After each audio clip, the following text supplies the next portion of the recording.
And now for something completely different. You look fine. Haven't I mentioned? It's remember. Tired. I'm very tired. Remember, darling, it's not how you look; it's how you feel. And you look marvelous. You really do. You look marvelous. Marvelous, darling. I tell you, marvelous. I thought it was about how I felt. And that's the whole point of the joke. I know. Billy Crystal. Has anybody ever seen that Saturday Night Live? The old Saturday Night Live, Billy Crystal? You look marvelous, darling. You really do. I haven't seen it, put it but on I've heard you say it. Yes. Something like that happened to you. It's very easy. I'm the only one with anything to say. You look marvelous. That's right. I'll Just like the corn thing. I'll see if I can slice the clip in here somehow. Then everybody knows I'm not just pulling your leg. All right. Sorry, I might be a little baked. We just started smoking. Okay, you know why we started smoking? You know why we started baking? Words. Because we're gonna do Dylan Moran, and you know what? This is a long show, so. Brad's retarded. But I wanted to do this because many people have requested this. Yes. Dylan's monster show. This is kind of his character, how it got developed into what he is on. Okay. So, anyhow, Right. I assume anyways. So. Yes. It should be fun. Anyhow, it's a long show. We're going to get started right away so that we don't pass out halfway through. Yeah. Sometimes you just Don't make any sense. give somebody a noogie, you know, like fucking. You I just mean, I behave. just don't see the point. You know. I know it's just for the DVD, mate. You know, why do people buy DVDs anyway? I mean, don't these people have lives? What's wrong with them? I know. That's good. It sounds like him. Yeah. Like, why am I doing this? Can I get some Like- tomato soup? No problem. Soup for the artist, please. Tomato. And a vivarium. Are they watching this or listening to this? I don't know. Dylan, thanks very much for doing this. First question, where do you get your ideas from? Okay, now, you work with some famous actors in your time. Have you got any funny stories or anecdotes? Sounds like Ricky Gervais. A little bit. Yeah. So, what do you prefer, writing, acting? He's like, fuck. It's in Dublin. Oh, Dublin. Dublin. Monster.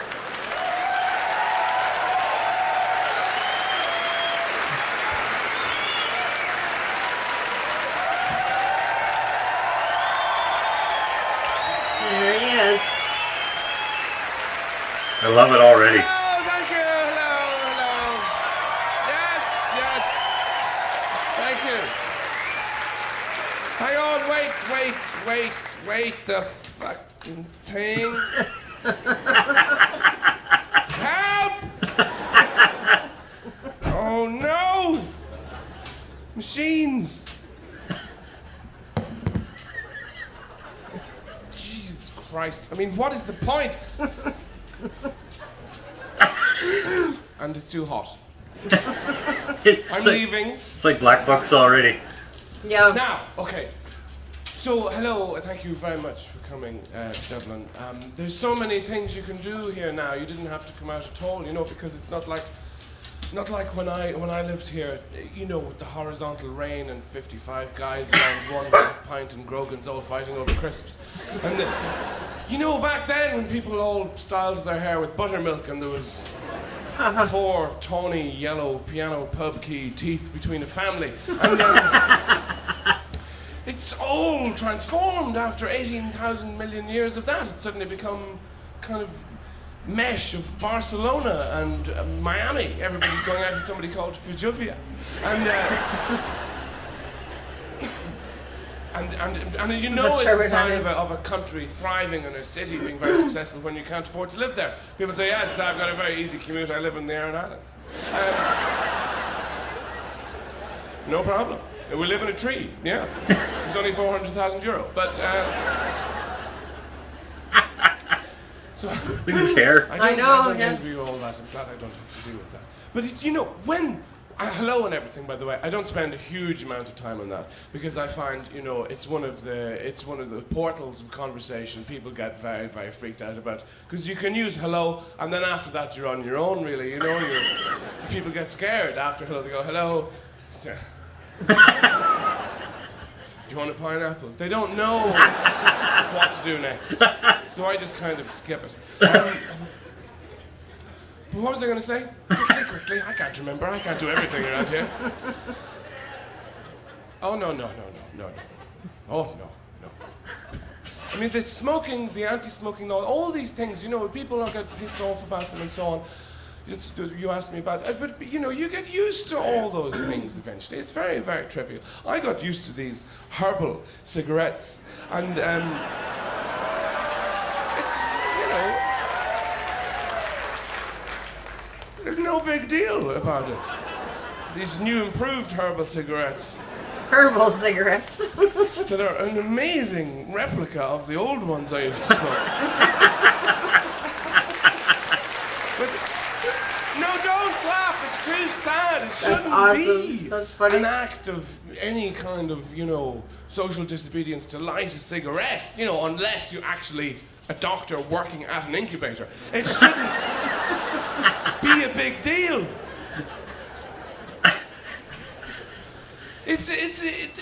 You outlaw all this stuff. It's incredible nannyism, and it's not going to work. I know in a couple of years what will happen is all the government inspectors will all be found dead in ditches covered in cigarette burns. That's what's going to happen. That's right. People enjoy what's bad for them, and they always have. Nobody rings up Abracababra or any burger house at 4 a.m. and says, "Have you got any salad? I want a radish. I just, I need one." Heroin does that to you.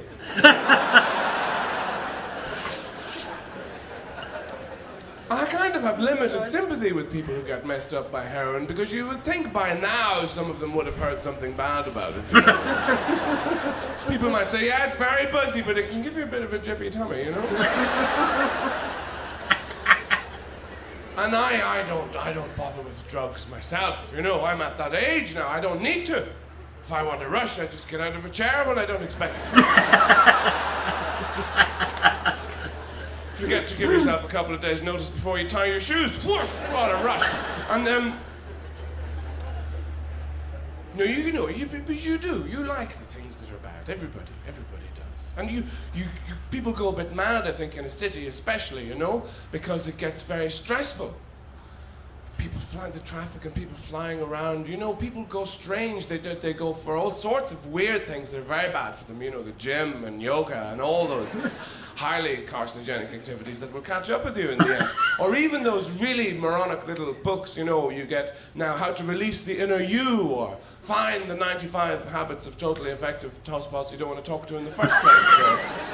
Or Release Your Potential, that's another one. Now that's a very, very dangerous idea. You should stay away from your potential. I mean, that is something you should leave absolutely alone. You'll mess it up. It's potential, leave it. And anyway, it's like your bank balance. You always have a lot less than you think. Don't look at it. No. Leave it as it's the locked door within yourself. And that's how it should be. Because then at least in your mind, the interior will always be palatial, Wonderful gleaming marble floors, brocaded drapes, mullioned windows covered in mullions, whatever they are. Flamingos serving drinks. Pianos shooting out canapes into the mouths of elegant men and women who are exchanging witticisms. Yes, this reminds me of the time I was in Budapest with Binky. We were trying to steal a goose from the casino. Volleyball. Don't open the door, because it won't be like that. All you're going to see will be one tiny, grey, starveling little cat with diarrhea. Sitting on a mattressless, iron-sprung bed with its huge eyes mewing at you. Smoking as well, probably. As an emphysemic landlady untangles her pop socks in the background. And some terrible guy, the colour of an aubergine, rounds the corner holding a mug of beef tea, wearing a string vest and says, man.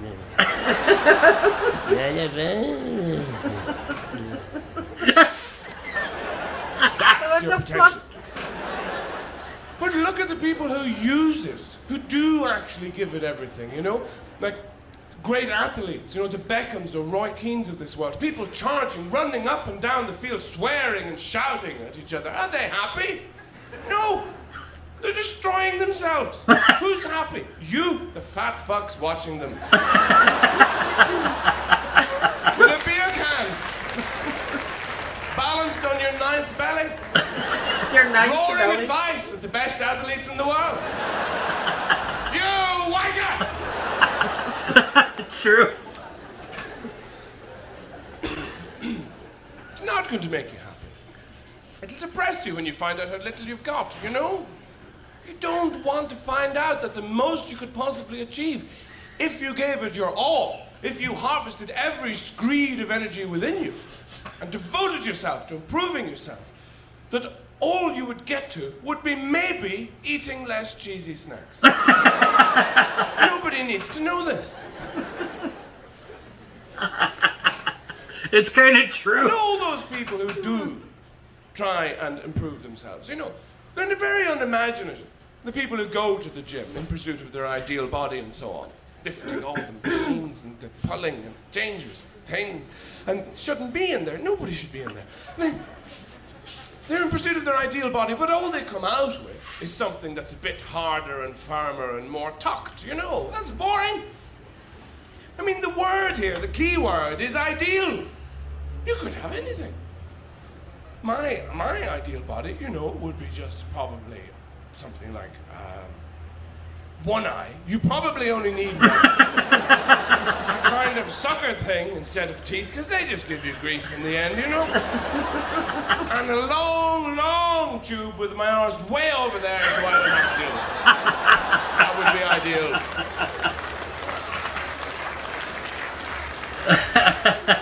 You can use that last one. Yeah. Ashtrays are illegal. Be good for bed. You know, or those people who get implants. It's so depressing, you know. People, I don't know what's at root. The root of that, you know. Maybe they want more love or attention or what it is, but they always go for the most obvious place, you know. Here, well, if you really want more attention, why not get them in your eyes? You know, and then move your eyes down to where your nipples used to be, put your breasts up on your head. Everybody will pay attention. And looking after yourself is kind of dull. You know, the things you're supposed to eat, the sprouting things that grow at you. Nobody wants that stuff. You can't get it off your plate quickly enough because it keeps reproducing. And you do have to make some concessions, you know, as you get older. I mean, I'm vegetarian, you know, for instance. I'm not hardcore. You know, I eat a lot of meat. But that's only because I like the taste. So morally, I win, as far as I'm concerned. And I don't mess around. You know, a lot of people think maybe I should just eat fish, you know, or be vegan, totally cut everything out. You know, I just things with faces. That's all I want. Give me the face, cut it off, throw the rest away, flash fry the face. I like to interact with my food. And you always win the staring competitions if you eat the eyes. Even that. Ew. Has become something that's much harder to enjoy. Just eating. Because it's been fetishized by this idea of lifestyle, you know? The cookery programs that everybody watches are ridiculous, as so are the house programs. You know, you do not need a fish tank in the atrium you haven't got. And people come in now and they feel under pressure to perform in their lives. You know, who has the time, though? Who really has the time to skin the baby rabbit and dip it in the duck's tears and nail it to the garden roof and get to work with the blowtorch so that it has just the right texture, so it matches the tomatoes you squashed that morning using just your elbows? Who has the time? Nobody lives like this. We go around thinking everybody else does, you know? Because what happens is you come in from work, you think maybe at most, if you're getting very adventurous, you will think, tonight we will eat something that has 2 colors in it. But you don't. You end up sitting in front of the television, watching these programs, eating bread from the bag, dipping it in anything runnier than bread. Because there isn't time. That just sounds gross. There is no time for this horseshit. And all these people who lie to you, trying to tell you, you know, that you're a slob or you're not living right. They've done it with wine as well. They're always trying to tell you what's in it and how complicated it is. You know, they say, it's lovely. It's, moccasins. It's got, denture fixture fluid. It's, extraordinary. Lovely for when you're being chased by the Stasi. In a railway tunnel, going to meet the monk. There are two types of wine, essentially, and everybody knows this, okay? There's the one where you drink it and you go, and that's okay. Can we get 8 of those? Please give us 8 of those. There's the other one, you know, where you go, God, Jesus, what is that? Very, very occasionally, I concede, you will hit a subtle one, you know, where you go, God, actually, that's all right. That's quite nice. There's not really anything more to it than that. And people do need things that are bad for them. They do, stimulants and so on. They always have. Yeah. You know, every so often, some politician or footballer or actor or whoever it is caught in a hotel room, surrounded by hookers and cocaine. And everybody else goes, oh, the shame of it, how could he, how absolutely dreadful. I'd never do that. I've never had the chance, but I would never, ever do that. Oh, the disgust that courses through me right now. You could bottle it. But what else are you supposed to give hookers in a hotel room? Yogurt, anybody? I made some yogurt this morning. Would you like some? It's got granola and everything. You sure? Go on, have a bit. I told you. Everybody is corrupted by hotel rooms. You can't help it. It's the only place in the world where you walk in and the first thing you do is steal everything before you take your clothes off. It's true. Bouncing up and down on the bed wearing the shower cap thinking, what can I do in here? Probably. I think it's the phone that does it, because it has pictures. Because you see, most modern technology doesn't work. It's supposed to free you, but it's a terrible trap, of course. You know, mobile phones. Everybody has one now. I have one and they're awful. If completely ruined. You know, people ring you up and say, hi, it's me, I'm in the bath. And you think, well, you're still an arsehole. I hope you drown. And they've completely dispensed with the whole drama of news, the simple idea of having something to relate, you know, when you could bound in from the garden and pick up the old Bakelite phone that weighed 7 pounds and say, Miriam's dead. You can't do that anymore. You're probably there. Yes, her head's rolling back, her spit's coming out, her eyes are going everywhere. Here, I'll take a picture. See what I mean? She's fucked. It's the same. It's the same with the internet. People look at me, and then when I say no, I don't use the web. I can't. Which is true. And people look at you like you just fell out of a tree, you know, and they're appalled. And they say, well, why not? You know, you can't be up to date. And you think, well, how can I be any more up to date? You know, I'm alive now. That's pretty current where I'm from. I don't even like the bank machines. You know those things, the ATMs, you stand there at 1 in the morning trying to keep it in focus and it starts asking you questions. Are you happy with your mortgage? I don't know. I'm not sure about this sausage roll. Huh? Bashing. Do you want to check your balance? What are you, my mother? Where's the button with the picture of the pint? With the bottle. That's why it all happens in the hotel room. You can't help it. There are pictures. You see the button of the picture of the guy with the plate, and you push it, and he arrives with a sandwich. And you think, yes, I control Sandwich Monkey. I I live in magic land, magic land, magic land. That's right, son. Wizard of Oz phone. Now, of course, you have to watch it, you know? You can't do it all. It all catches up with you. And, you see, it's very strange, though, because you do sort of measure it by how much it messes you up. You know, when you're young, you go out, you can do anything, you drink battery acid all night, wake up and have a fight. And your hangovers aren't so bad then, they're quite direct. You know, they come in and they're like bailiffs. And they just say, you were very, very stupid last night. Psst, get up. Get into the kitchen. Oh, I'm sorry, I didn't. Shut up, get into the kitchen. What am I allowed to do today? Crying mainly. But when you get a little bit older, it's really evil because you wake up and you think you're fine. It's a beautiful day. Birds are swaying, the trees are singing. Beautiful. Might go for a walk later on. Go to the seaside, maybe. You start to believe your own bullshit. You think it must have been that sandwich I had on Wednesday. On Wednesday? I know a thing or two at this stage. It lasts until you get about as far as the kitchen door, then all the goblins just go, and you cough and die. And, but you see, you measure what a good time you had by how much it fucks you up. You go out tonight, get ripped, get shit-faced. You'll wake up tomorrow, somebody will talk to you and say, how was last night? You'll say, it was fantastic. I can't see.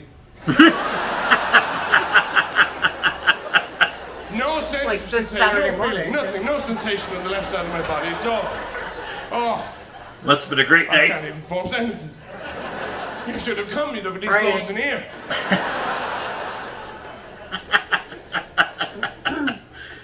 A lot of it depends on how you are poisoning yourself. The best thing, really, is wine, I think, because it's quite slow release and imaginative, and, you know, and you can eat and things and talk to people, and then after a while somebody will say, I know! I know! I know. Let's go potholing. In Croatia. And you'll think, fine, I know a guy who can give us a lift. Me. It's not like that with beer. I think beer is actually made probably by food companies, you know? Just to make people stalk the streets at 1 in the morning going, what's that? Is it moving? Get it. It's a nun! Fry her! Girl. And vodka is very, very deceptive. Because they market this to children now. You know? 3-year-olds. And this is very evil because it's a very deceptive drink. You drink it and you think, what is this? This is pointless. You can't taste it, you can't smell it. Why do we waste our money on this bloody... Why are we on a tropic island? What? And whiskey is, you know, people drink a lot of that in Ireland. It's a very hard drink. It's very, it turns you into two people, you know. One of you is very nice, who go up to total strangers and say, come in, sit down, for God's sake, have something. Have my bed. And then you go up to people you've known and loved all your life and say, get the fuck out of my house.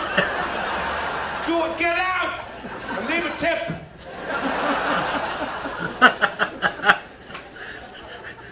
The most dangerous drink is gin. You have to be really, really careful with that. And you also have to be 45, female, and sitting on a stairs.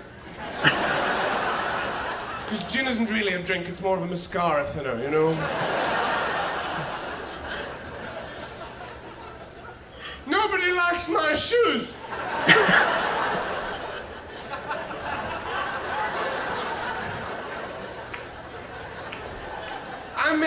I made 50 fucking vol-au-vents and not one of you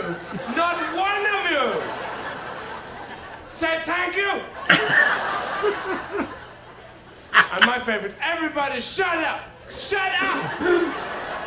This song is all about me.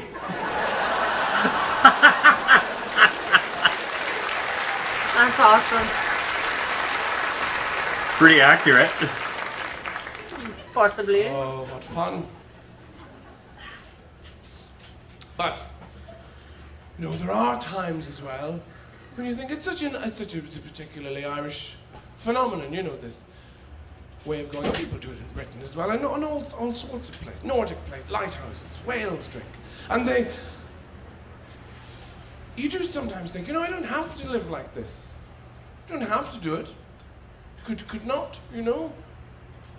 Well, no, you don't think about it for that long. But, but it does cross your mind. I mean, it changes as you get older, I think, because you can't do all that stuff all the time. And then you get a little bit older, you know, and maybe you have children, and you get roughly more responsible, I suppose, or more enraged, anyway, and frustrated, thwarted in your own life, and because children are very, very over-sentimentalized, you know, really. They are, aren't they? All the stuff. And what are they? And the charities they have, they go on and on and on. You know, children who need another biscuit, children who want their own Jeep, children in need. When is the last time you saw a child who wasn't in need? When is the last time a child said to you, actually, that's enough raspberry tart for me, thanks. I'm just going to go and clean the car, okay? What are they really? Children. Midget drunks. That's what they are. You know, they are people who greet you in the morning by kneeing you in the face. Talking gibberish.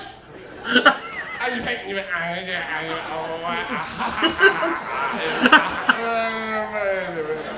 All day.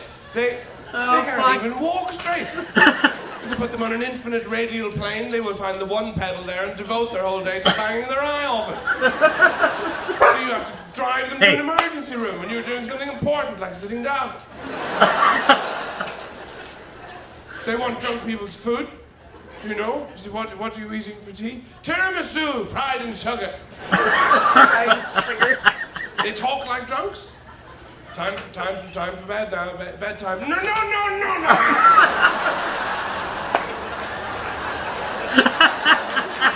That's true. Oh my god. Get into the bath. No! Get out of the bath. No! Do something that's not mindless violence for 5 seconds, will you? No! In Britain they passed that law. You know, you're not allowed to physically educate your child anymore. Physically educate. And I was rather saddened. I used to bound home from work to strike my children. Keep in touch, but there are only so many different ways you can say to a child, please don't turn the light switch on and off again. You have absolutely nailed down the principal finding of this experiment. When you turn it off, Daddy can't see anything. He stands on your toys trying to find you and kill you and breaks his foot. Children know the power they have then, you know?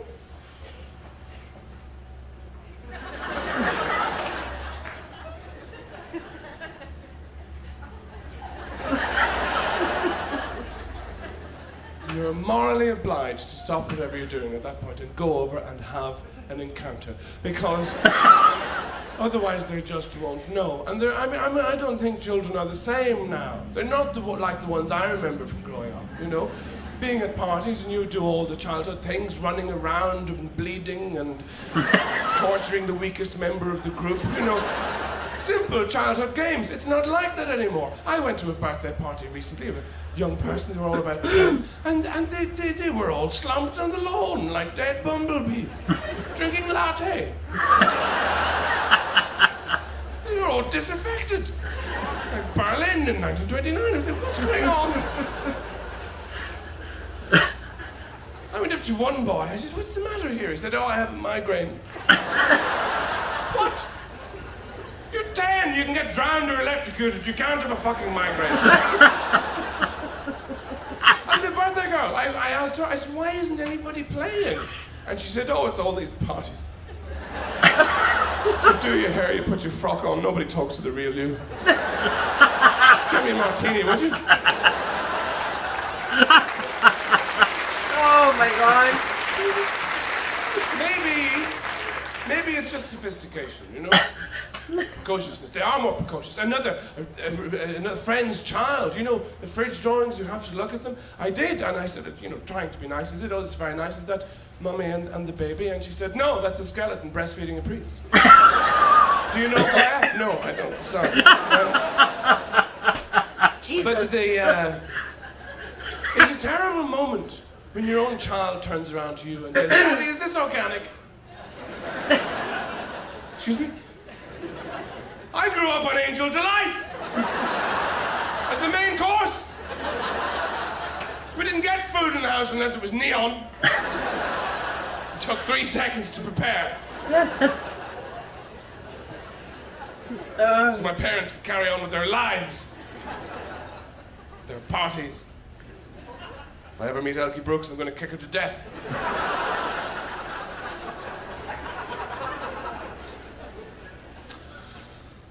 I mean, I'm jealous, hugely jealous of my parents' generation.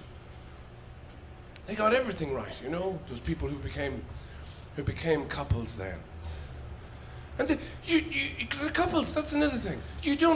Nobody tells you this, that you get couples as friends at a certain age because of children. You know, your child decides they want to play with another child, so you have to meet the owner. And have it round to your place to eat your stuff. Or go to their place where you can't relax, because it's always bigger and nicer and cleaner. You're standing there in the bathroom thinking, I can't relax here. These people have no pubic hair anyway. We have pubic hair on the ceiling. And they're so incredibly competitive, you know? All this stuff, and you arrive. This is the hall, this is the kitchen, this is the living room. I know. This is a Smeg fridge. The whole house is made of Smeg. We're made of Smeg, aren't we, Roy? Yes. Julian's very happy in the local school, in the little grove, in the little arcade there, the little parish school. Multi-denominational, of course. Rastafarian nuns, Zen nuns, they're all there. 18 teachers to a child, each one with its own laptop. Direct access to the Pentagon. I just think I don't need all this competition, all right? I only came here because you said you had a fucking chicken.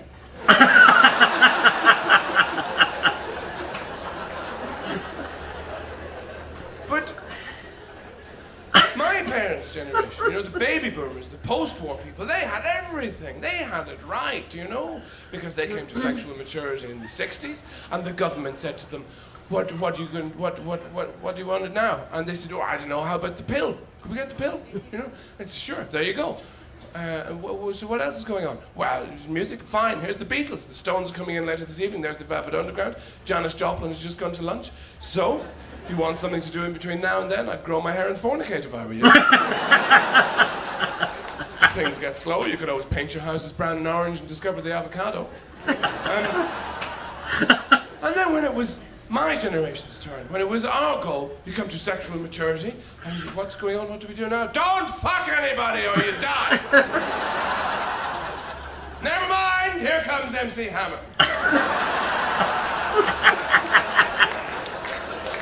Not exactly a square deal.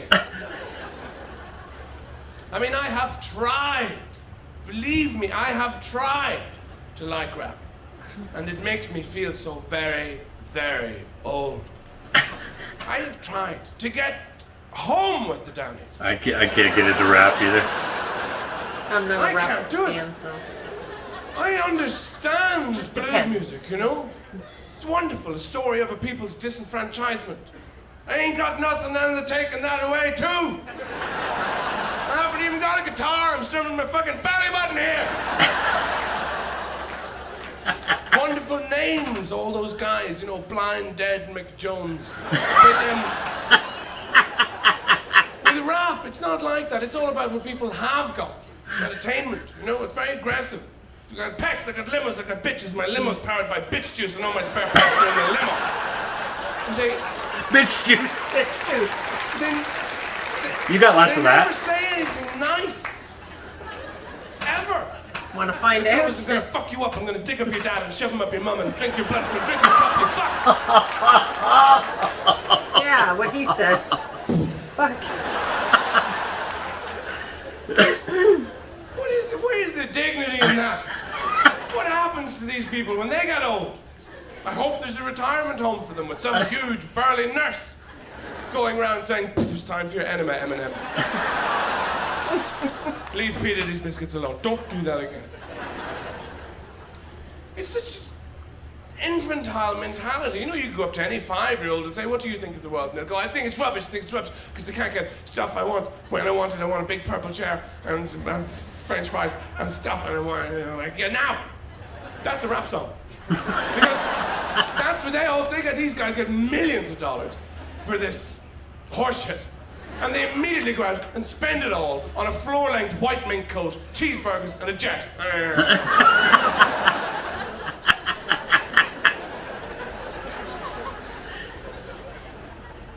I was in this bar a couple of years ago. I will never forget this. It was called, the song came on, rather. And it was because the bar was terrific. It was empty, you know? I went in, I had a paper or a book with me. I just wanted an hour, you know, to sit and be. And it was wonderful. Nothing nicer than an empty bar. And then this song came on. I will never forget it. It was called The Funk Soul Brother. I'll always remember that because it was also all of the lyrics. And it was that school of songwriting, you know, very easy on the words in case they get wasted. I don't know why there's a shortage. It sounded like 1 million fire engines chasing 10 million ambulances through a war zone, and it was played at a volume that made the empty chair beside me bleed. And it went, The Funk Soul Brother, right about now. Yeah, it's the Funk Soul Brother. Check it out. It's Funk Soul Brother, essentially.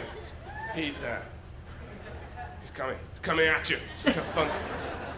It's the Funk Soul Brother. And after a while, I began to penetrate the meaning of this song, you know. I gathered that somebody was about to arrive, and everybody else was terribly excited, maybe he was bringing cake or something. But you see, the thing is, he wasn't there yet. That was the hook. And I'm not saying it's a bad song, you know, or anything like that.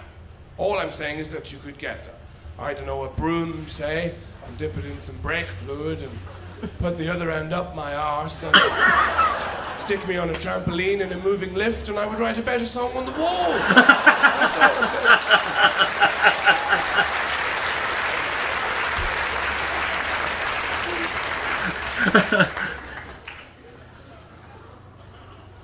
I have tried, you know, but I can't help it because I remember when singers were singers. Ugly people. You know, Aretha Franklin needed a lot of room to eat her chicken wings. Janis Joplin used to come out in clothes woven from her own vomit.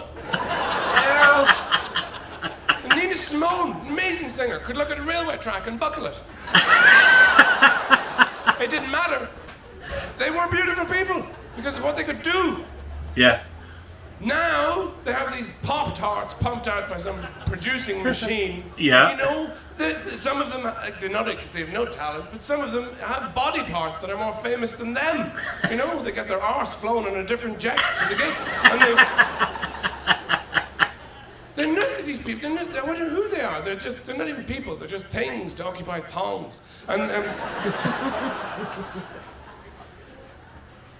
I just get intimidated by all that, you know. The youth aspect of it. I don't even see young people on the street anymore when I go out. I see youths. You know how they're described in police radio reports. That's what I actually see. Slumped S-shapes in their hoods beside their harrowed dogs in a bin full of burning grannies. All texting each other because they've given up on speech. Like crickets at night. Plotting something terrible like how to make cider out of blood. But it makes me feel so old. I walk by them and I do this thing now. I've started to grab my keys. I clutch them as I pass them. I go, look at them. And I push the keys between the spaces in my fingers so that if I do have to hit one of them, I'll fucking kill them.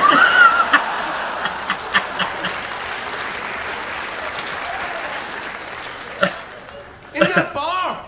The nice, very nice young lady who served me, she had all the facial jewellery and everything, you know, the knuckle dusters and steroids and Christ in there. And even their clothes intimidate me. Her t-shirt said Mongoloid Porn Inferno.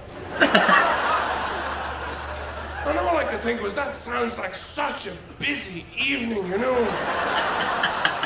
How do you get a cab from there?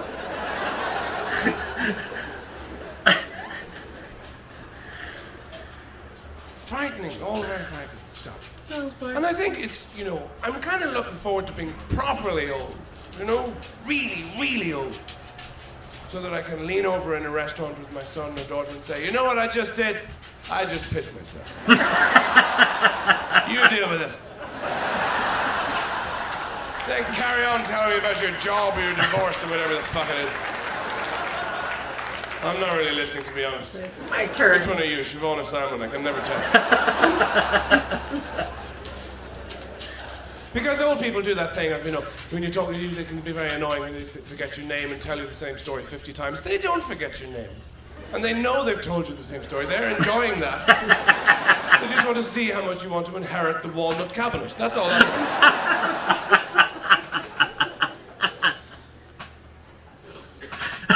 It's better, though, to be subjected to that than a lot of adult conversation. You know, so much adult conversation is just a bunch of lies. You spend so much time being polite to people, turning up and saying, oh, I'm so sorry I'm late. There was a traffic, oh, awful, and I had to perform a tracheotomy on a camel with, just using a garden shears. It's very, very, very, very sorry. Just be honest with these people. Come in and say, I knew you were here. Do you know where I was? I was at home. I had a bun. And it was delicious because I knew you were waiting. I have never really liked you. But we have to get through this meeting. Can I get a drink, please, just so I don't have to look at you too much? Oh, when people break up, they always use a bunch of lines on each other. You know, terrible, rubbish lies. Like, it's not you, it's me. It's me. It's never you, it's always them.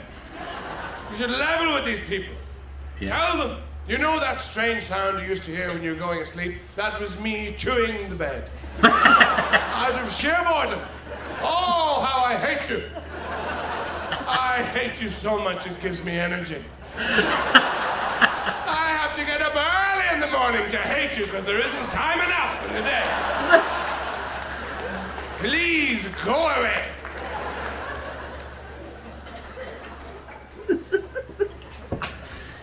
Or that other bullshit. I need more space. People never quantify exactly how much space they need, do they? But strangely enough, it all seems to be the exact same height, depth, and breadth as you.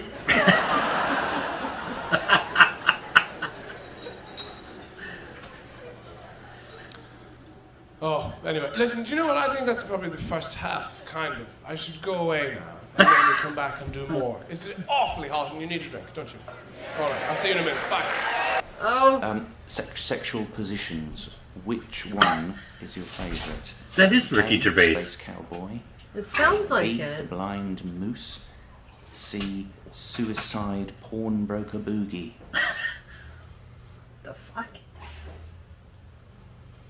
Right, I've got, what's the valency of beryllium?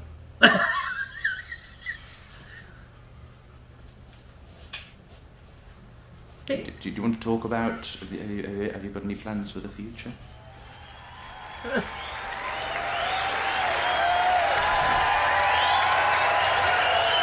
It might not be Ricky Gervais, but it kind of sounds like him. I don't know. Okay, so, what were we saying? Oh, yeah, Iraq. Now, the thing is, I found all that very hard to follow, you know? I mean, I'm not going to talk about Irish news because I don't know it, to be honest. No, but I mean, from what I remember of, you know, when I was here, when I was properly Irish before I betrayed by leaving, that the news was always things like, we're building a bridge, but we don't have any river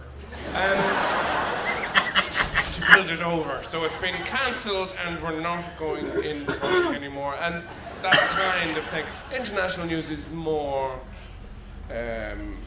dramatic somehow, I find. And I know I'm not very political. I don't understand. I don't pretend to understand most of it. Okay, I don't even like the people involved. I think that they remind me, the sort of people who are drawn to politics remind me of the sort of people I used to live with who would leave notes. In flats, you know. My sister does that. Like, we're out of coffee, don't mean to make a big deal about it, but it was mine, because it was on my shelf, and it was taken from there. So, if anybody feels like replacing it at any time, that would be okay with me, underlined, Tina. Or please remember to leave the bins out in the bin leaving out area, which is marked bins. Tina. I used to end up leaving the odd note for Tina myself. You know, dear Tina, everybody hates you. Including people you haven't met yet. Your mum called just to say she's so glad she didn't hear from you.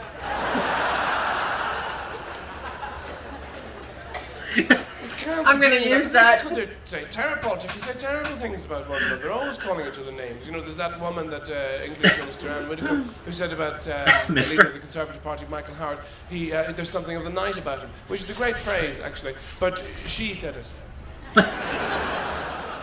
And she's one of those people whose looks are remarked on, which is totally unfair. But her voice sounds like a stegosaurus with its arse on fire. Or somebody being drowned over a period of months.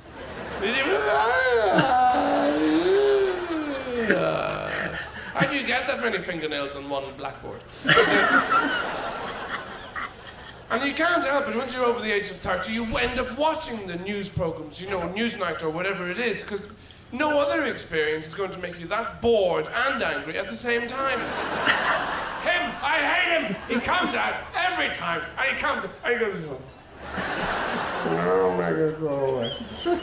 Because you can't watch the American news, you know, the CNN or Fox stuff, because they're just so terrified that you'll get bored and wander off and flip channel. They're so patronizing. That's why they have the programs presented by 45 guys. Hi, I'm Ted, I'm Bob, I'm Ralph, I'm Dick, I'm Dale, I'm Nick, I'm Will. And they keep changing all the angles of the cameras. I'm over here, I'm at this. I'm at this desk, I'm standing here. And Wendy comes up from under the desk with the financial weather. So it's just ridiculous. The only place I think to get your news is BBC Radio 4. It's a great institution. It's almost too good, though. Because you get up in the morning and turn it on, you know, at about 7 or 8, and you can't really find your elbow yet. And there's the guy, John Humphreys, who does a lot of the interviews. And he sounds like he's been up since about midnight, jogging on the spot to accuse people you've never heard of lying. It's very aggressive right from the off. You know, you turn it on and he goes, don't lie to me! Don't lie to me! I've been doing this for 45 years. What do you think I am, a fucking turnip? But because it's the BBC, they mix it up with total whimsy. So they go from that over to a woman called Jenny Murray, who's talking to some people who once walked into a haystack and bonded and set up their own knitting factory publishing company. And then it's back to Andrew Marr, the political editor, outside the Houses of Parliament. Somebody says, you're there, Andrew, we understand you're outside the Houses right now, standing there in shoes. What's going on? He'll say, well, a bunch of guys came out, you know, and they accused another bunch of guys of lying, but then the guys who were accused of lying countered with their own allegations. And then the original accusers countered with counter accusations. Then a very, very old man, we think he's a judge, we're not sure, came out and said that the original allegations were in fact true, and every subsequent exchange was in fact entirely false. But he himself is wanted in 87 different countries for lying to children and people he dug up just to practice lying. And then, wait. Oh my God. It's back to John Peel. Hello, have you ever licked the underside of an ice cube? Well, Norman Worrington did, and he was born in a coal bucket in Shrewsbury. Tell us all about it, Norman. Well, I began to mount my own knees from the age of 5. And then it's back to John Humphreys. Where are the bombs? Where are they? Am I a bomb? Is this pen a bomb? Get up so I can kick you again, you lying fuck. Oh my God. It's very hard to follow follow that, and to continue following what is going on there. I think a lot of it becomes confusing because of the language used. You know, these euphemisms, like regime change. What is that exactly? It sounds, you know, like one of those TV makeover programs, but for a whole country. Where all the soldiers are going, not yet, wait for it, wait. Just stand over here, wait. Now, oh, I love it! The burning, the murder, it's fantastic! It makes such a change from waiting to be tortured. Oh, we can get that too! Oh, fantastic! Oh, God. I mean, you know, there was this enormous wave of anti-Americanism when the thing started, and it goes on, you know, mainly in the world.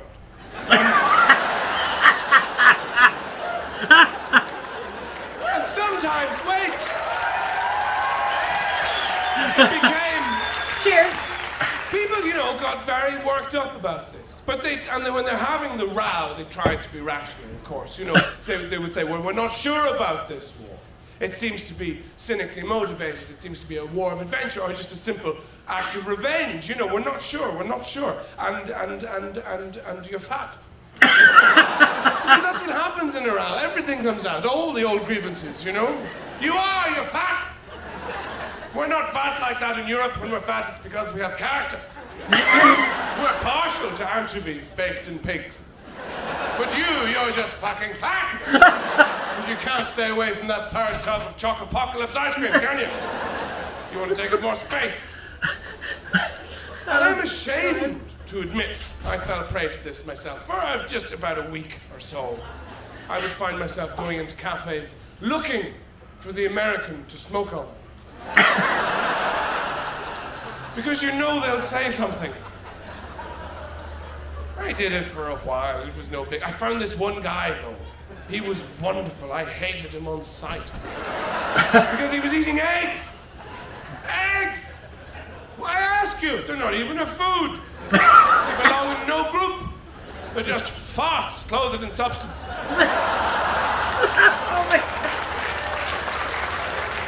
Oh my God, he's good. He's good. So I inserted my breakfast and lit it. And he looked over like I knew he would and said, "Excuse me, are you going to smoke that?" And I said, yeah. But I'm not going to enjoy it. I'm only using it to light the next one! And the Americans, in turn, responded with a fairly anti-European sentiment, you know, particularly against the French. But Donald Rumsfeld, who's one of their, you know,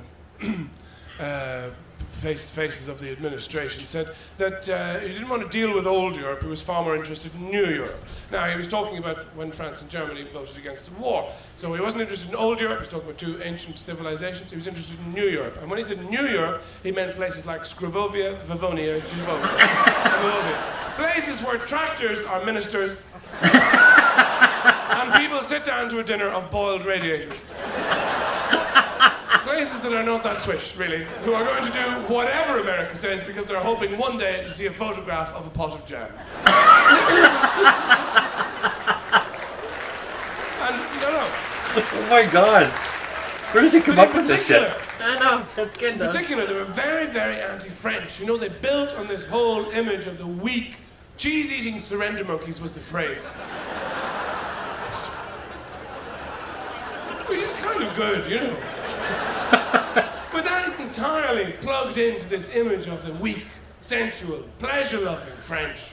You know, not going to war because they're all still in bed at 2 in the afternoon with the sheets coiled about their knees, lying there, scratching themselves, smoking a Gauloise inside a jeton, sweating neat Sancerre. Before one of them sloughs off the sheets to pad around the kitchen naked. No, not naked, naked from the waist down. To emphasize their nakedity. Picking up yesterday's croissant crumbs with their sweaty feet. Slashing yesterday's paintings. What was I thinking? It's fucking rubbish! Oh my god. That's My good. God! I can't believe it. It's off. I ate my paintings. I ate them! I ate your paintings too! You ate my paintings! No, I hate them! Why do we have to talk fucking English? Your work is so derivative! Because you copy mine, and mine is shit to begin with! I'm so bored in this atelier! Stop it! Stop slashing things! Get something for breakfast, I'm starving! There's nothing, we have nothing, we're poor! Let's make love again instead of eating. No, the things you do to me. I'm so sore. Even my toenails hurt. Leave me alone. Come on, you know you want it. Oh my god. No! Get me something to eat before I die. There's nothing here, I told you, except chocolate bread. Where are you from exactly, by the way? I don't know, I'm Eurotrash, shut up. Chocolate bread? That's how they start the day. It's only going to escalate from there, isn't it? By lunchtime, you're fucking everybody you know. I was in Paris recently. They are very good at pleasure. I was walking by a bakery, a boulangerie, which is fun to go into and to say. Boulangerie? And I went in, I childish desire to get a cake. You know, I got to give me one of those chocolate guys, I said. And I was talking to somebody on the street, popped in, was talking to somebody, took a bite. I had to tell them to go away. This thing, I wanted to book a room with it. I said, where are you from? What kind of music are you into? Come on. Proper, serious pleasure. Because they know they're gonna die. Nobody goes to church. If they're gonna die, make a fucking nice cake. They have pictures in the Because back. one of the really maddening things about the war is our religion is dragged in, you know? No, I respect all the differences between the major religions, you know, and the minor ones too. I had my own religious crisis a couple of years ago. I was in a hotel room. I don't want to tell you this, but I'll tell you. I was in a hotel room, very, very drunk, eating a chocolate Jesus. And the telephone rang as I was trying to pick between religions, you know? Protestantism, C of E, Church of England, I've never really been that attracted to because it seems to be mainly based on tea. Catholicism obviously has much more drama built in, you know, there's robes and a guy and candles and weird lighting and a child and wine, stuff's gonna happen. Speaking as one of the few of my peer group who, you know, wasn't abused, I used to think there was something wrong with me. Turn up in school in hot pants.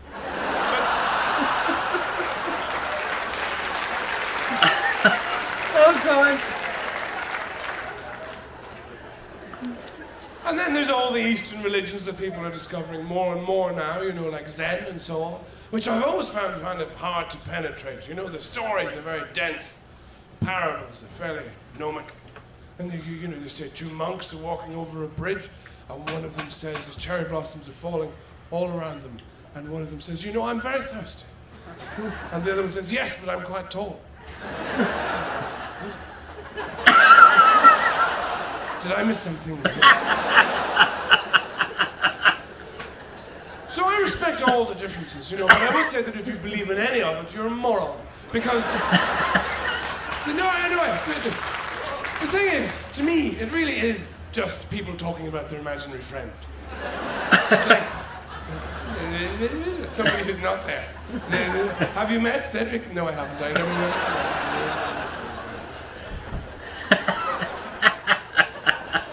I don't mind that, whatever gets you off, you know. But some of them are world leaders. Which does Yeah. give you pause for thought. You know, people turn up to work and everybody else crowds around and says, what are we going to do, sir? There's a crisis. There's going to be all sorts of ramifications unless we deal with this immediately. What are we going to do? That's fine, no problem. Give me a moment. I'll be right back. Opening the briefcase. What are we going to do? What? I don't know. What do you want to do? I don't know. What do you want to do? Kill them all. That's fine.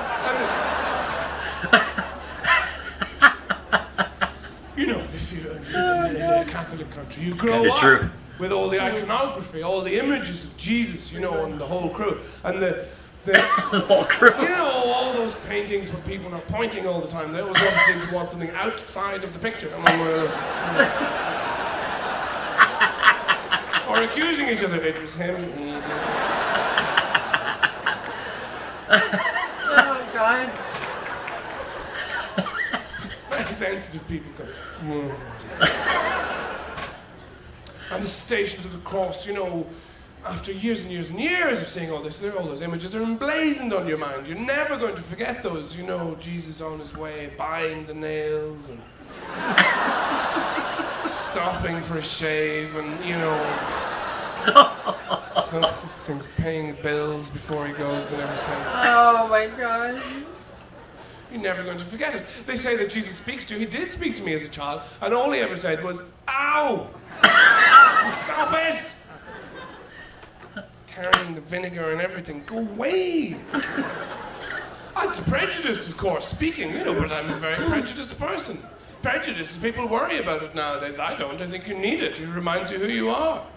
You know, I have prejudices about gay people. I think if somebody says to me, I've got gay friends and all that, but if somebody says to me, oh, I went out to dinner, everybody else was gay, I think, yeah, big deal. But I will also immediately get loads of images in my mind of loads of tall guys with floppy fringes carving thin slices of swan. Bursting into tears because the pudding looks so beautiful. I can't help that, and I don't care.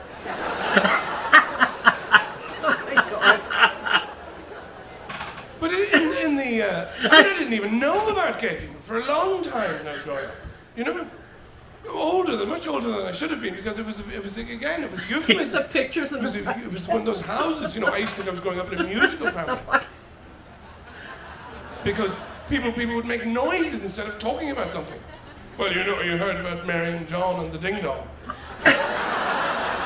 Apparently it's all still a bit, And sometimes they would employ a phrase, if, you know, for something specific, if you can imagine the idea of somebody being gay, they would have a phrase, but it would always be pretty unhelpful, something you'd never heard of before, you know. You say, well, you know what they say about John anyway. Well, no, I don't. What do they say? Well, apparently, you know, he's Oh, yeah.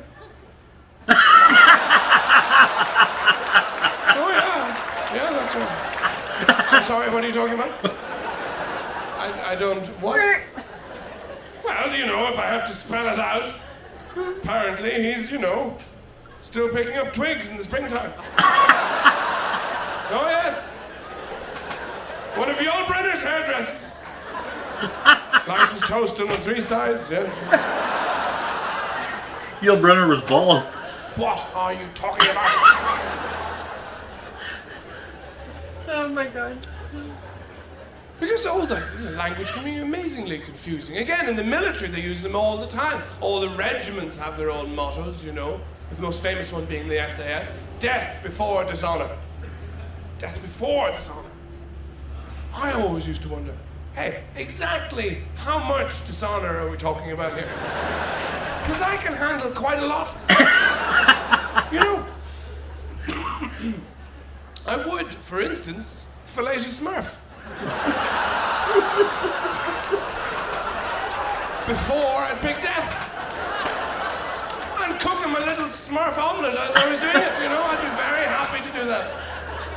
Season it with thyme and everything. I wouldn't mind listening to his happy, satisfied smurf lip smacks.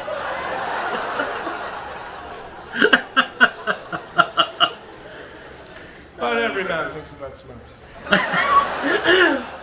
They don't say it, but they do, you know. That's why I'm here, to be honest. Just once, you know. What would it be like? Nobody needs to know you go away for the weekend. Just once, to have the blue, salty bulb lolling on your tongue.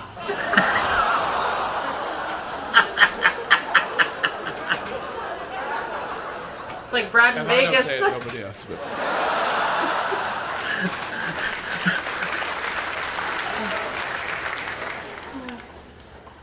And Jesus must have been very annoying as a person, I always thought. You know, to be around, always talking in parables. Even when you're in a hurry, you know? Jesus, do you want a quick one? They're just about to shut the bar. Quick half. Quick, a bottle, something, quick. There was a fox cooking eggs.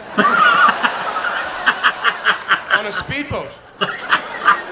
So he died. Oh, not again, just once, please. Tell me something.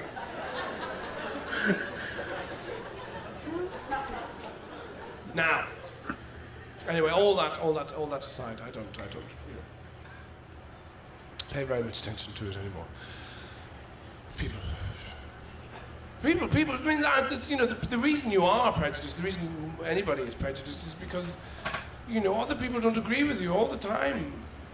And that's where the fault lies. Because then you get into arguments, and I don't like arguments. Men don't like arguments at all. That's why there are more men in the army anyway. Because women might have an argument and they might be louder, there might be more crying, there might be more of a scene, but they will work through whatever needs to be worked through. Whereas men avoid confrontation. They go, I can't, he's going to come in, it'll be all...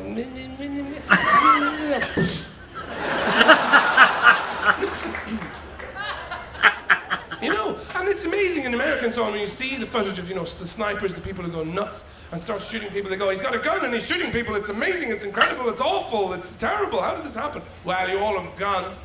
And they do have a limited range of household applications. Unlike, say, Californian wine, which you can use to clean submarines. But,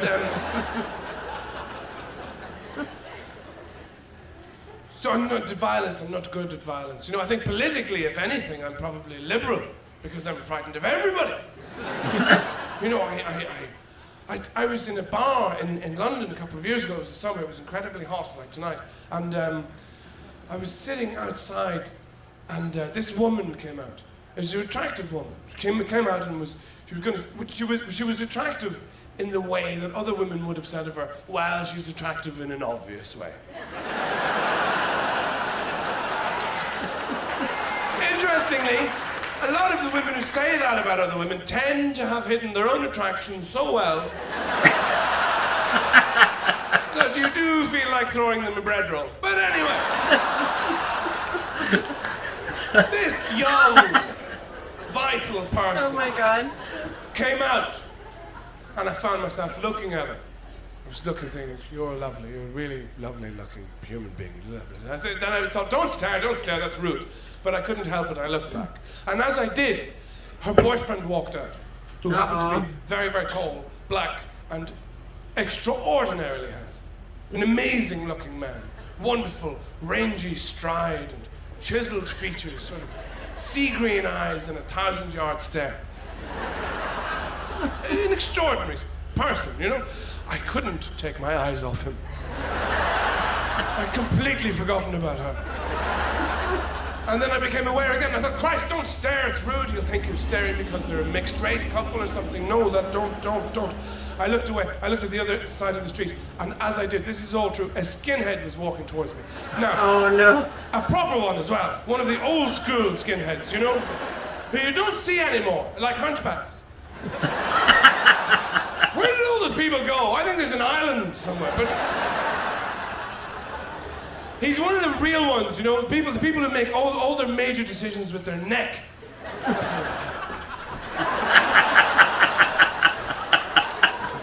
It's true. Tattoos on his teeth. It's true. And I thought, fuck, he's gonna hit me just for being alive. I can't look there, I can't look anywhere. And I thought, oh no, he'll walk by and he'll say something dreadful to these people. And I hate these situations, it's gonna be awful. Oh no. He did catch up. They all started chatting, they were friends, they knew each other, and I overheard one of them say, I hope that drunk doesn't go mental. So, there's a lot of fear around. And I had my own thing with some skinheads years ago. You know, I was, again, in London, and these three guys, they go around in groups, you know, because they have a lot of highly classified information to convey to one another. And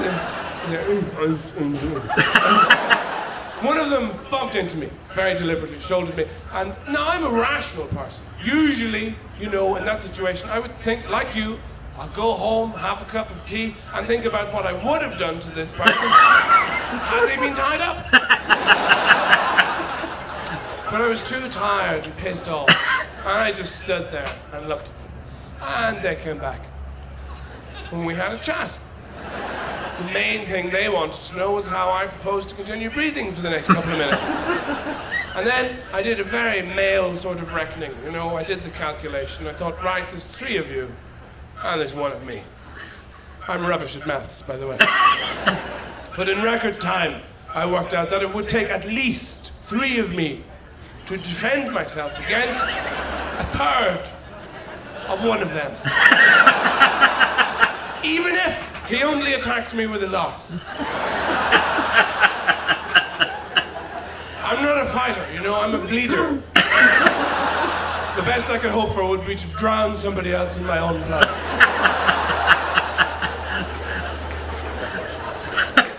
If I don't drown myself before, you know, I'm not very good at dealing with those kind of, you know, things you get good at fighting, and I can't even swim. I can't drive. I was going to learn to drive recently, but then I thought, well, what if I crash into a lake? There's a lot of things I don't do. So, you know, because I am saying all this as a man, you know, I mean, I am a man. Either that or a woman who's really let herself go. It's not easy being a man. You know, men have lots of health checks and stuff as well as women. You know, you have to look for a testicular cancer. There's nothing funny about that. You have to look for a lump in a bag of lumps. That can take some time.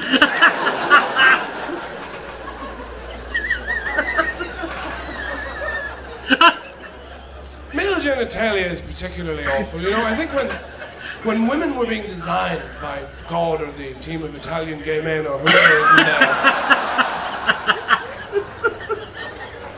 it was rather a good day. Everybody was enjoying themselves with some nice wine and some food around, you know, and everybody was having a lovely time saying molto more funny stuff, a secret thing, a drinks holder, get them out there. And when men were up for production, it was some sort of double shift deadline late on a Friday night in Warsaw, because you just stick people, block, stick, block there. Oh, they've no genitals, bring them back, we'll use some of the elbow scrag left over from the ring. That's fine, that'll do. That's why it's so depressing to look at, you know? These kind of bagpipes covered in hair. It's true, God. It's kind of true. And they say, you know, after people make love, that there's a kind of melancholia that descends on them, le petit mort, you know, the little death. Well, I'm here to tell you, after a romantic night in with yourself, there's a very acute sensation of failed suicide. And I think a lot of that, if you're male, is just because of the quality of the gear you've got to work with. You know, it's horrible looking. I mean, it looks like some kind of deep-sea fish that ate its own arse after about an hour. What's going on down there? If it was something nice, you know, like a kitten's head or something, when you could just tickle its chin until it got sick, it would be all right.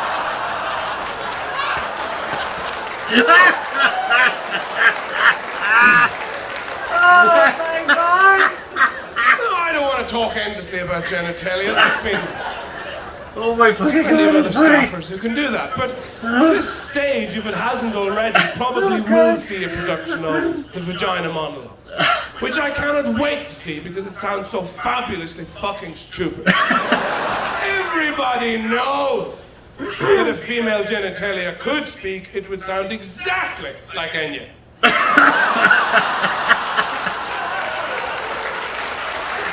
You remember Enya? I do. I remember the name, yes. Yeah.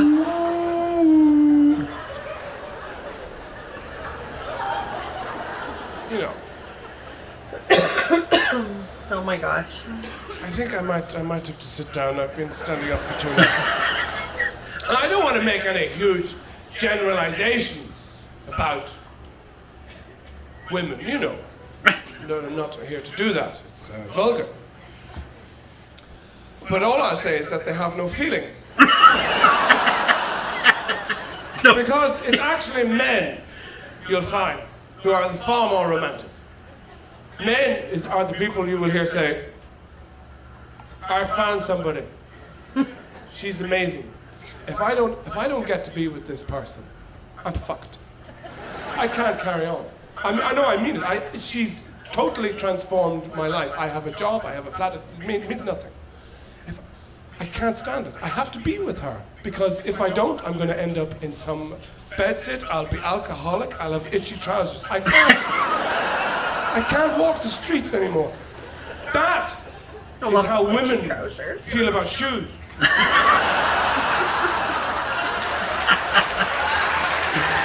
There you go. And there are times, you know, you realize how unfair it is, you know, in the gender divide with arguments. You know, it's men and women shouldn't be allowed to argue. You know, people in gay marriages can argue, that's fine. Although, you know, I would imagine there are problems in gay marriages or long-standing gay couples, you know, with two guys, one says to the other, are you going to pick up that jacket? It's been lying there for ages, I'm cleaning up around here. And the other one would say, no, I'm not. Well, why not? Why should I do everything? I'm a guy as well, fuck off. And the typical heterosexual male view of, you know, female gay relationships is that there couldn't possibly be any problems in them. There are more than two breasts in the room at any one time. What could possibly go wrong?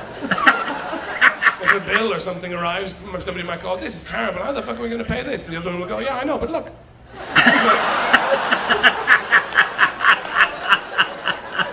You cannot overestimate how infantile men are about sex. Men are people who have sex because they have a headache. Or are on fire, or have been shot in the head, or whatever it is.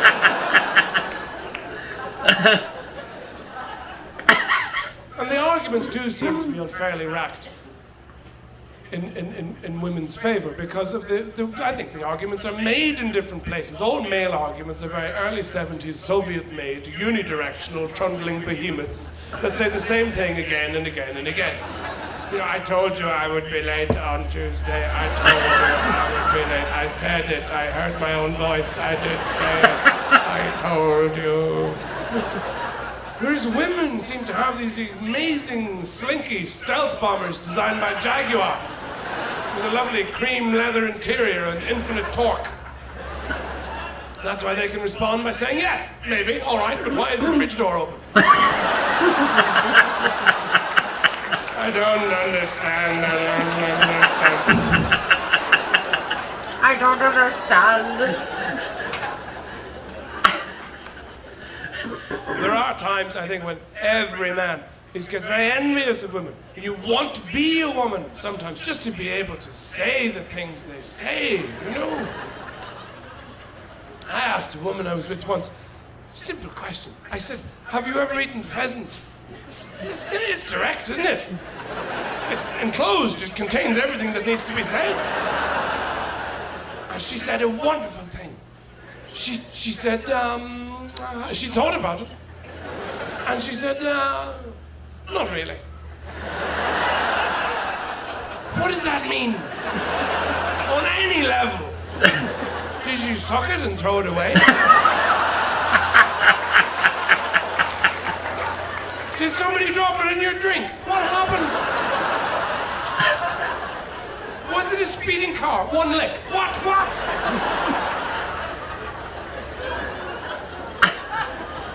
Another time, I was in a cab. I was paying the guy.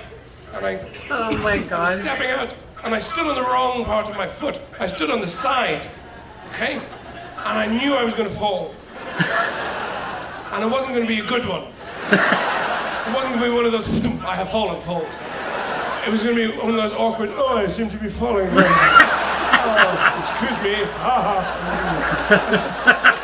That was just catnip to her. She immediately jackknifed over and said, what are you doing? Oh my God. Oh, I know, I'm just killing time till you get your bag.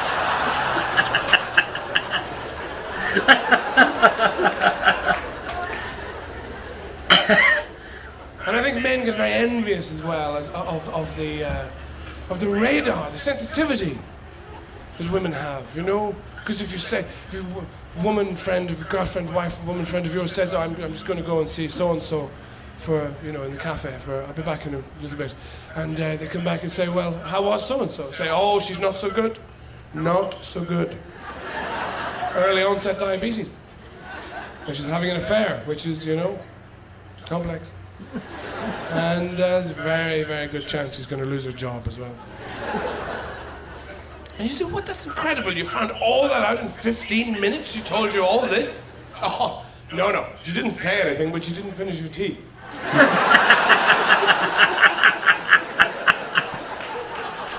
Which is a good deal more sophisticated than male conversation, you know? But the rules of which are very, very simple. It's your turn to talk when the other guy has the drink up to his face.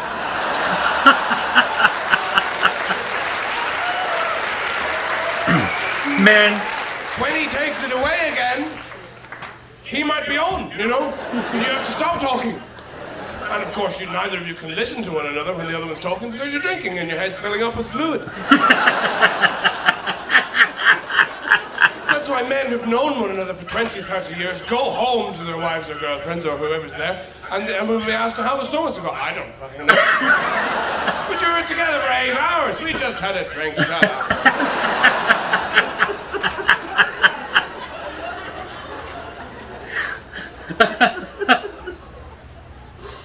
The deal, though, the life deal does seem to be very hard. Yeah, I know. Harder for women, really, you know, because even physically, you know, if you're born, you know, as infants, you're on your way towards childhood. If you're a girl, you're going towards pubescence, where you'll menstruate, and then after that, you're on your way towards full-grown womanhood, where you can get pregnant, and it's all sorts of physical events are entrained by that. And then afterwards, when you think it's all over, there's the change. You know, it's like an opera. The masks keep falling to the floor, going, who am I? I don't know. Neither do you, but I'm fucking nuts. And if you're a guy, you're born, you have one finger up your nose, and the other one on your penis, and you get taller. That's all. But oh my God. It's true. When you get to middle age, yes. you know, Mother Nature gets pretty cruel to everybody. When men, she looks at you, thinks, okay, I'm going to make him red and fat and attracted to beige clothes he actually doesn't want. But for women, it's really, really cruel because, you know, they get to a certain age, the middle passage, your children have left home, if you have any, or your husband is alive or dead, both are hard. You've got bulletproof hair, winter is stealing into the garden, and you begin to ask questions. And Mother Nature thinks, what can I do to give this woman some pep, some vim? How can I reinvigorate her? You know, to give her something to look forward to between now and death, which she thinks about a lot. What can I do? There's nothing. I've used up all my tricks. The box is empty. I'm busy. Leave me alone. I can't. Oh, I know. Wait a minute. I know. A beard. There you go. That's for you, darling. Don't mention it. That's on the house. Oh, God. Yeah, fuck then. What can you do? Join a folk band? There's nothing left. Ladies and gentlemen of Dublin, I have really enjoyed it. I hope you have. Thank you very much for coming. Good night. Oh my God. I think he comes out for an encore. I hope so. Yeah, he does. Oh, good. Come back! Encore! Encore!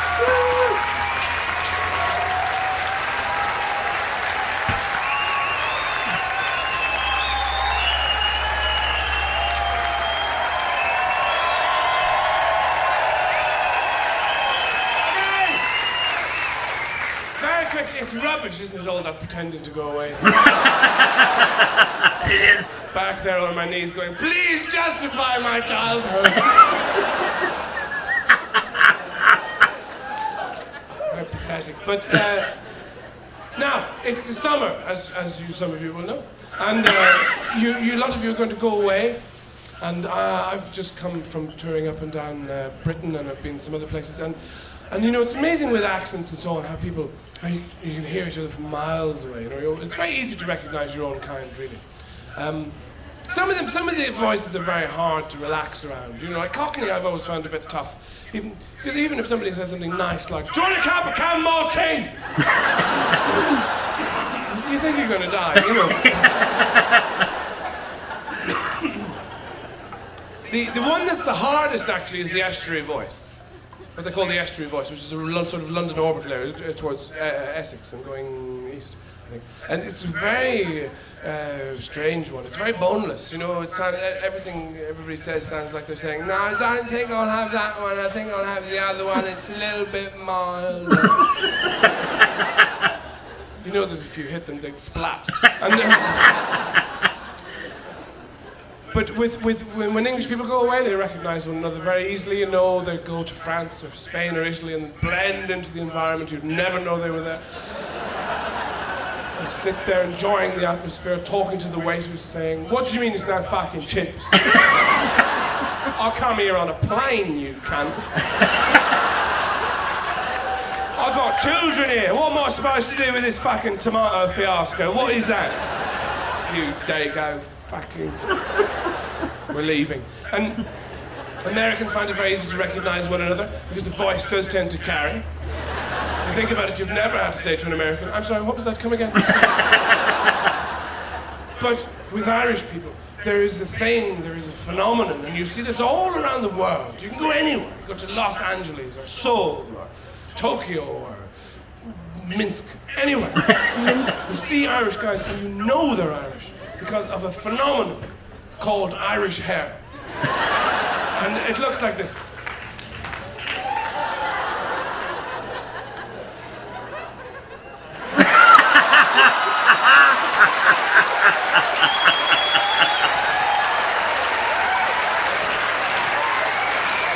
And what's wrong with that? How's it going? You've been here long, eh? I've been here for 40 years. I'm saving up to go home. I can't quite seem to get it together. I don't know why. Do you want a drink? Do you want a ham sandwich or one in my pockets? That is all from me, everybody. Thank you very much for coming. Oh my God. Thank you. Thanks a lot.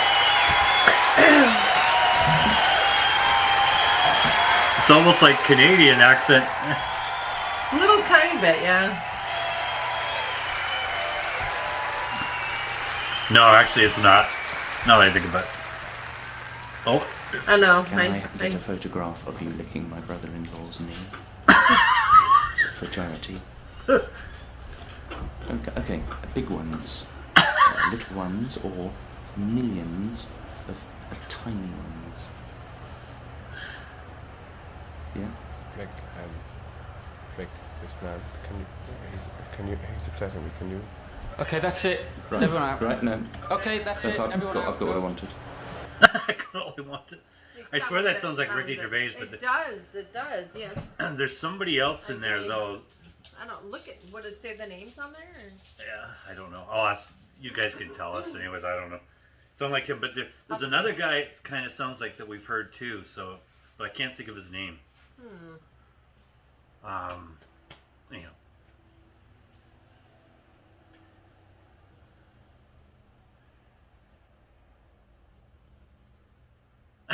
The herbal cigarettes.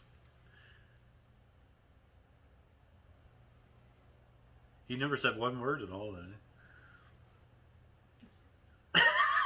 Kind of reminds me of Joe. I don't know, Joe, does that remind you of you? All right. Reminds me of Joe a little tiny bit. Yeah. Oh my God, that was good. Okay, that was really good. That was fantastic, actually. Jesus. I have to say, like, I did not expect that. Like he talked about being in character the whole time. Yeah. Unless that's actually him. No, like he's got some very interesting. If you look through it, some very interesting viewpoints that aren't far off. But the way he articulates it, it's like some poetry in there. That's really just like what the fuck was that? You know? What the fuck was that? It was that? like a poet that just wrote something down that was intelligent, but like you're listening to them and you're like, but he was drunk. what the hell? Yeah. Yeah. I don't know. It's just I can't explain it. But I thoroughly enjoyed that actually. Yeah, so did I really good. actually. It was very good. Yeah. I didn't find any parts boring either. I thought it was like straight through, bang, bang, bang, you know? Mm-hmm. And you don't know where he's going to go with it. You're like, how's he going to tackle this one, you know? Say something. Something. Quick, play me off, Johnny. Something. What I the know. fuck was that? You're tired. It was a long show, actually. It's all good. It's like an hour and a half. It's hard to do an hour and a half straight reaction. It really is. We had to take a couple breaks just because you're laughing so hard, and then you got to like sort of reboot, you know, with what we call cannabis, marijuana. Oh God. Never mind. I don't know how to end this. Anyhow, I hope you guys enjoyed that. Yes. That was another Same full here. show. Yes. I'm not sure if I'm going to put it into one full show or break it up. It just depends how the... Oh, I think you should break it up. Well, it just depends how YouTube looks at it. So I'll see what I can do. Sometimes if you do the whole thing, they won't allow it through. Right. They'll just say, no, it's no eligible. But if you put it into parts, they're like, oh, okay, we're okay with that. It's weird. Things are weird. Canada. Things are weird, eh? Canada. We have our own accent Brad. here, eh? You know? Canada? We do, eh? No, it's true. I kind of have that. It's the native in me. Maybe it's the Welshman in me. Maybe it's the Pillsbury in me. I know it's not the Welsh in me. A little Welsh. A little Welsh in me. That's not gonna happen. It's because I'm a big Welshman. Alright. Never mind. Alright. Bye. Hope you enjoyed. Oh yeah, don't forget. Check out Patreon. Right? For stuff that we can't post on here. Check out Patreon. And it's only £3. Oh my God. Okay. It's only £3 and you can watch like hundreds of videos for only £3. The things we can't get on YouTube. So it's a bag of crisps. A bag of crisps. I'm trying to. It's a bag of crisps. It's a cup of tea. It's a cup of tea. It's a cup of tea. A cup of tea. It's a clusterfuck. How do we Anyhow. end this show? How do we end this show? Not with How do begging we end for this money. show? Ooh, ooh, ooh, ooh. How do we end this show? How about we just say bye? Bye.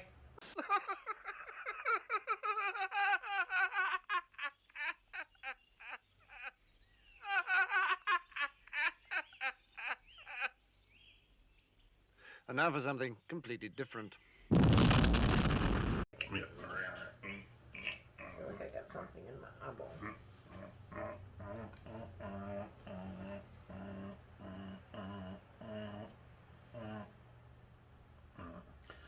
Come on, Vogue.